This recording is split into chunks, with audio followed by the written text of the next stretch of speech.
Hi everybody, I'm Alex Bacon and welcome back to another episode on Hazy Days, a college survival guide. On today's episode, we're going to be covering finding a new home away from home.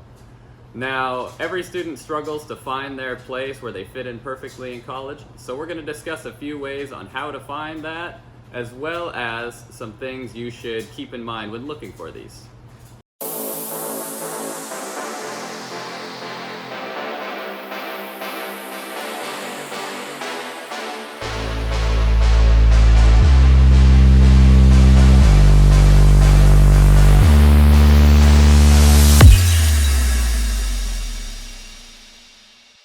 Now, for your first year going into college, when you don't know a single person, I know it can be really hard to be socially outward and search for clubs on your own.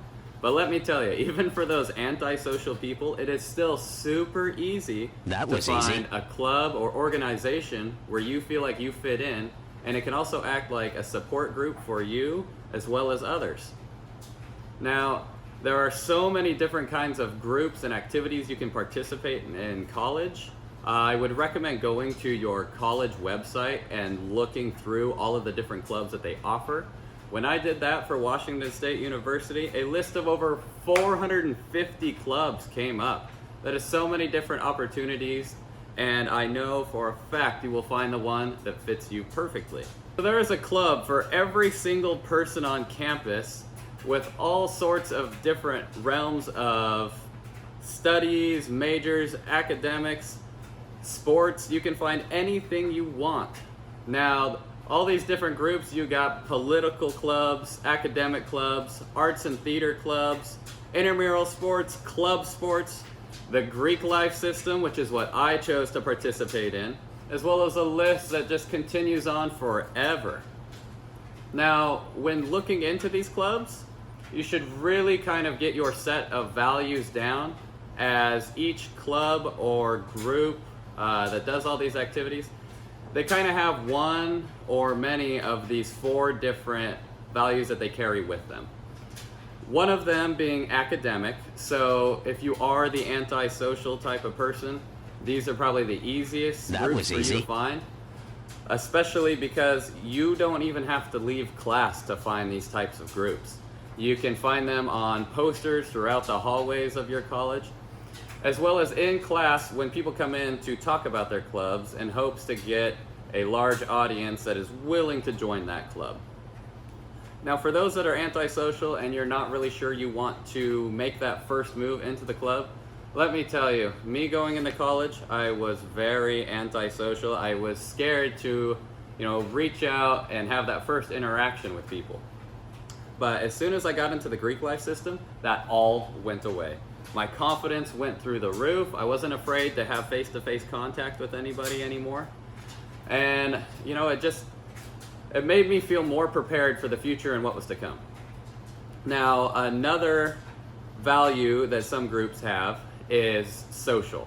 Now, social, it's going to be a lot more broad. You're going to have a lot more majors and, quite frankly, a lot more students in these groups. It's going to be way more diverse than your typical group. And these types of clubs or groups are just made for, networking with each other, as well as really building that strong base for support. Hello there. Now, that's really hard, especially for new students coming in. They struggle with being away from home. It's a very hard step for you to make in your life. And I just urge you to make that first push to get in. Now, a third value that some clubs may have is service. Now, I think service is probably one of the coolest things you can find in a club. That's where the club strives on giving back to the community, whether it be through philanthropy events or community service events. And these clubs are very, very good for your mental health as well as your physical health. Everybody knows that the best feeling you can get is when you give something to another person, especially something where the person might not be able to do that on their own or afford that on their own, or be able to support themselves on their own. Now, it's very cool to be part of a club or group that is based around service. I know in my fraternity, We had the Journey of Hope, which was an amazing philanthropy event where we had students bike from both Seattle and San Francisco all the way to Washington, D.C. Now, along the way, they were raising money and raising awareness for those with social disabilities. And it was super cool to see all of these different camps that they set up along the way. Lastly, the value that some clubs may possess is professional. Now, I think these are super cool, especially since you can see what they have molded into in the future. I know you guys are very familiar with companies such as Facebook or Reddit or Insomnia Cookies. Now, these all started out of professional clubs in college. Now, they were based more around the entrepreneur side, but it just goes to show what being part of a club and being part of a collective whole can do for your future. So when I say I got lucky when I joined the Greek life system, that is an understatement. I cannot believe how much it did for me and how much I felt like I was able to do for other people. Now, in the Greek life, at least in my chapter, we had a few of those different values molded together with the social aspect, academic, professional, and service. Now, if I hadn't been a part of this Greek life system, I don't think I would be where I am at today. Since it is such a big collective group, it's all about who you know, not what you know. Now, everybody's dad or everybody's mom or everybody's brother and sister does something, and it could be in the field that you're hoping to get into. Now, that is definitely the foot in the door that you will need.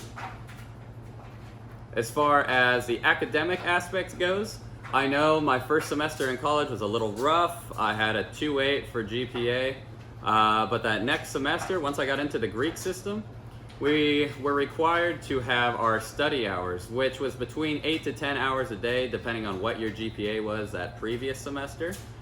Now, when you have a set time like that with people that are going to hold you accountable, it makes it way easier to get the work done, getting it done right, as well as getting it done ahead of time. And I saw a major increase in my GPA. At the end of that semester, I had a 3.5, and I was able to maintain above a 3.5 for the rest of my time in college, thanks to the support group I had. As far as professional goes in the Greek life system, my chapter was super big on supporting each other, helping people rise. Now, as much BS goes through and how much everybody beats you down just to bring you back up, I'm telling you, just weed your way through all of that and all of the smart-assness that happens in college there, because it really does pay off. Now, you do kind of have to have thick skin, at least in my chapter you had to. Otherwise, it might wear down on you a little more. However, because the support system is so good in my chapter, my fraternity, you never felt alone.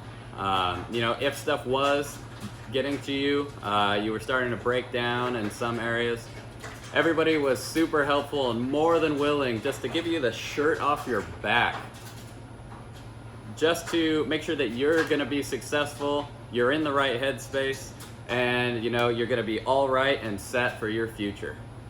You might be the type of student that just wants to go to college, get in and get out, and just have your face stuck in the book the entire time, and focus solely on only getting a very nice GPA. Well, let me tell you, in my experience after leaving college, companies do not give a shit what your GPA is. They would much rather hire a fresh student coming out of college that has a long resume of all sorts of clubs and activities they participated in college versus somebody with just a high GPA. It shows that you're more a well-rounded person and will probably be a better fit for that company as far as the social culture goes in that environment. Alright, you guys, thank you so much for tuning in to this week's episode on Hazy Days. Please don't forget to like, subscribe, and even leave a comment down below to share some of your fun college experiences. See you next time.